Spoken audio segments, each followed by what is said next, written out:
একদা হজরত ইব্রাহিম আলাইহিসসালাম ঘুমের ঘরে স্বপ্নে দেখলেন কে যেন তাকে বলছে, হে আল্লাহর দোস্ত, আপনি আল্লাহর রাস্তায় কুরবানি করুন।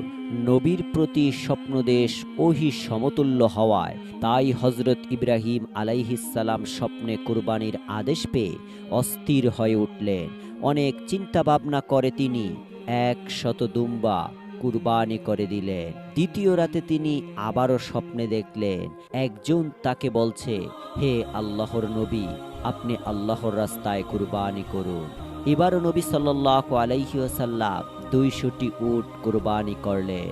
অতঃপর তৃতীয় রাতে তিনি একই স্বপ্নে দেখলেন কে যেন তাকে এসে বলছে, হে আল্লাহর নবী, আপনি কুরবানি করুন। তৃতীয়বারেও তিনি 200 উট কুরবানি করলেন। চতুর্থ রাতে তিনি দেখলেন কে যেন তাকে আবারও বলছেন, হে আল্লাহর প্রিয় হাবিব, আপনি মহান আল্লাহ পাক রব্বুল আলামিনের জন্য আপনার প্রিয় সন্তানকে কুরবানি করুন। এবারের স্বপ্ন দেখে তিনি অস্থির হয়ে গেলেন। তার সন্তান বলতে হজরত ইসমাইল আলাইহিসসালাম ব্যতীত আর কেউ নেই। সেই সন্তান তার নির্বাসিত মাতার নিকট থাকে। নবী তাদের সাথে কোনো সম্পর্ক পর্যন্ত রাখে না। এমতো অবস্থায় এমন এক চরম প্রত্যাদেশ কিভাবে তিনি কার্যকারী করবেন, এটা ভেবে তিনি অস্থির হলেন। ভোরবেলা নবী ইব্রাহিম আলাইহিসসালাম তার স্বপ্নের কথা বিবি সায়রার সাথে আলোচনা করলেন। বিবি সায়রা অতি সত্বর প্রত্যাদেশ কার্যকারী করার জন্য বিশেষভাবে অনুরোধ করলেন। হজরত ইব্রাহিম আলাইহিসসালাম অত্যন্ত ভারাক্রান্ত মন নিয়ে মক্কার পথে রওনা করলেন। সঙ্গে তিনি একখানা ছুরি ও কিছু রশি নিলেন। মক্কায় পৌঁছে তিনি হাজেরার আস্থানায় গিয়ে বসলেন। সেখানে কিছু সময় বিশ্রাম নিয়ে হাজেরাকে বললেন, তুমি ইসমাইল আলাইহিসসালামকে ভালো পোশাক পরিয়ে আতর গোলাপ মেখে সুন্দর পোশাক পরিহিত করে উত্তম রূপে সাজিয়ে আমার কাছে এনে দাও। আমি ইসমাইলকে নিয়ে এক দাওয়াতে যাব। সম্পর্কবিহীন পিতা পুত্রের মাঝে নতুন করে গভীর সম্পর্ক হতে যাচ্ছে দেখে হাজেরা খুব খুশি হলেন এবং ইসমাইল আলাইহিসসালামকে উত্তম রূপে সাজিয়ে দিলেন। হজরত ইসমাইল আলাইহিসসালামের বয়স ছিল তখন মাত্র 9 বছর। দেখতে ফুটফুটে সুন্দর হজরত ইব্রাহিম আলাইহিসসালাম পুত্রকে নিয়ে রওনা করলেন। ইতিমধ্যে ইবলিশ শয়তান এসে বিবি হাজেরাকে বললেন, হে বিবি হাজেরা, তোমার পুত্র ইসমাইল কোথায় গিয়েছে? বিবি হাজেরা বললে, তার পিতার সঙ্গে দাওয়াতে গিয়েছে। ইবলিশ শয়তান বলল, সমস্ত কথা মিথ্যা, তোমার স্বামী তোমাকে ধোঁকা দিয়েছে। তোমার স্বামী তোমার পুত্রকে কুরবানি করার জন্য আল্লাহ তাআলার আদেশ পেয়েছে। সেই মর্মে ইসমাইলকে কুরবানি করার জন্য এক নির্বিত্ত স্থানে নিয়ে যাচ্ছে। বিবি হাজরা মানুষের শ্রদ্ধাধারী শয়তানকে বললেন, যদি আল্লাহ তাআলা কুরবানির মাধ্যমে ইসমাইলকে কবুল করেন তবে আলহামদুলিল্লাহ, এতে আমার উদ্বিগ্ন হবার কোনো কারণ নেই। শয়তান যখন এখানে কোনো সুবিধা করে উঠতে পারলেন না, তখন হজরত ইব্রাহিম আলাইহিসসালামের নিকট গিয়ে পেছন থেকে ইসমাইল আলাইহিসসালামকে বলল, ইসমাইল, তুমি কোথায় যাচ্ছ? ইসমাইল আলাইহিসসালাম বললেন, আমি পিতার সঙ্গে দাওয়াতে যাচ্ছি। শয়তান বলল, দাওয়াত ঠিকই আছে, কিন্তু কোনো খাবারের দাওয়াত নয়। এটা হলো আল্লাহ তাআলার নির্দেশে মোতাবেক কুরবানি করার জন্য দাওয়াত। একটু পরে তোমার পিতা তোমার গলায় ছুরি চালিয়ে আল্লাহর নামে তোমাকে কুরবানি করে দিবে। হজরত ইসমাইল আলাইহিসসালাম তখন বললেন, আল্লাহ যদি আমার কুরবানি মঞ্জুর করে থাকেন তবে আমার ধন্য কপাল, এতে আপত্তির কোনো কারণ নেই। অতঃপর তিনি পিতাকে সম্বোধন করে বললেন, হে আমার পিতা, পেছন থেকে কে যেন বলছে আপনি আমাকে কুরবানি করার জন্য নির্ধারিত স্থানে নিয়ে যাচ্ছেন। তখন হজরত ইব্রাহিম আলাইহিসসালাম বললেন, এ তো ইবলিশ শয়তান তোমার সাথে প্রতারণা করছে, তুমি ওর প্রতি 7 খণ্ড পাথর নিক্ষেপ করো। হজরত ইব্রাহিম আলাইহিসসালাম পিতার আদেশ অনুসারে 7 খণ্ড পাথর নিক্ষেপ করলেন। শয়তান দূরীভূত হলো।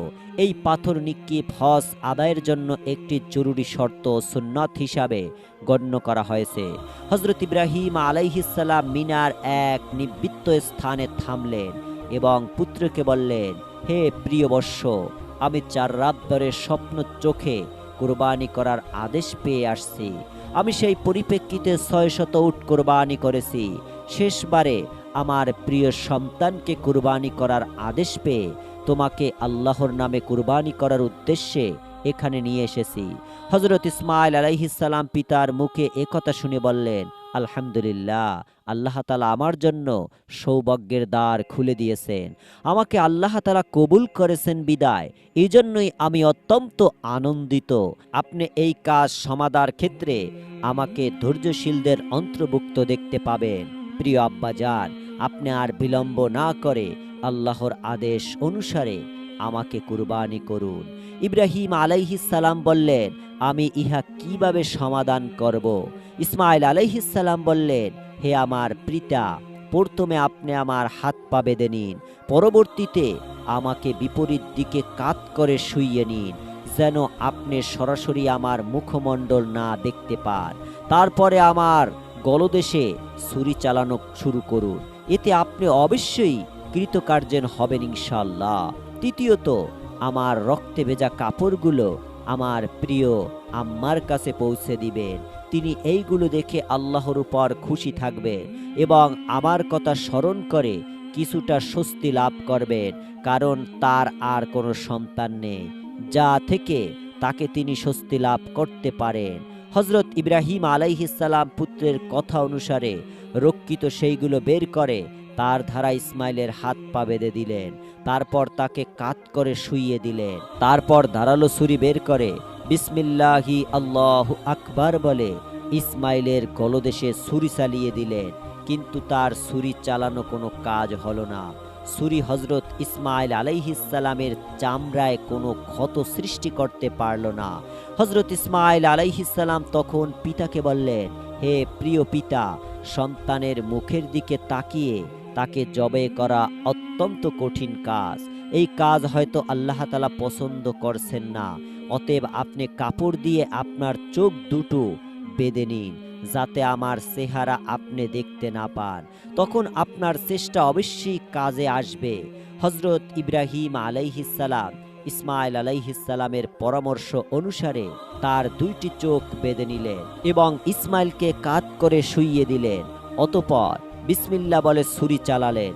আল্লাহ তাআলা তার নবীর শেষ পরীক্ষার সফলতা দেখে সন্তুষ্ট হলেন, যার পরিণামে আল্লাহ তাআলা হযরত জিবরাইল আলাইহিস সালামকে এর মারফতে বেহেশত থেকে আনা এক দুম্বাকে জবেহের মুহূর্তে ইসমাইল আলাইহিস সালামের স্থানে শুইয়ে দিয়ে ইসমাইলকে একটু দূরে দাঁড় করিয়ে রাখলেন, যার সামান্য লেশ মাত্র বোঝা নবীর পক্ষে সম্ভব হয়নি।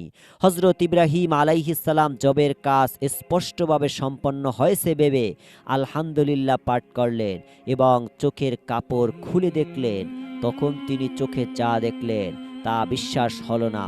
তাই তিনি একবার চোখ দুটো হাত দিয়ে মুছে চতুর্দিকে তাকালেন। বাস্তব দৃশ্য ভালোভাবে দেখে তিনি খানিকক্ষণ নিস্তব্ধ হয়ে দাঁড়িয়ে রইলেন। হযরত ইসমাইল আলাইহিস সালাম নির্বাক হয়ে তার দিকে তাকিয়ে রইলেন। অনেক পরে পিতা পুত্রের কাছে গিয়ে তাকে জড়িয়ে ধরলেন এবং দুই চোখের পানি ছেড়ে দিয়ে পাঠ করলেন, আল্লাহু আকবার, আল্লাহু আকবার, লা ইলাহা ইল্লাল্লাহু আল্লাহু আকবার, আল্লাহু আকবার ওয়ালিল্লাহিল হামদ। অতঃপর পিতা ও পুত্র একত্রিত হয়ে শুকরানা 2 রাকাত নামাজ আদায়ের জন্য দাঁড়িয়ে গেল। এই মুহূর্তে হযরত জিবরাইল আলাইহিস সালাম সেখানে অবতীর্ণ হলেন। তিনি সজোরে উচ্চারণ করছিলেন, আল্লাহু আকবার, আল্লাহু আকবার, লা ইলাহা ইল্লাল্লাহু, আল্লাহু আকবার, আল্লাহু আকবার ওয়ালিল্লাহিল হামদ।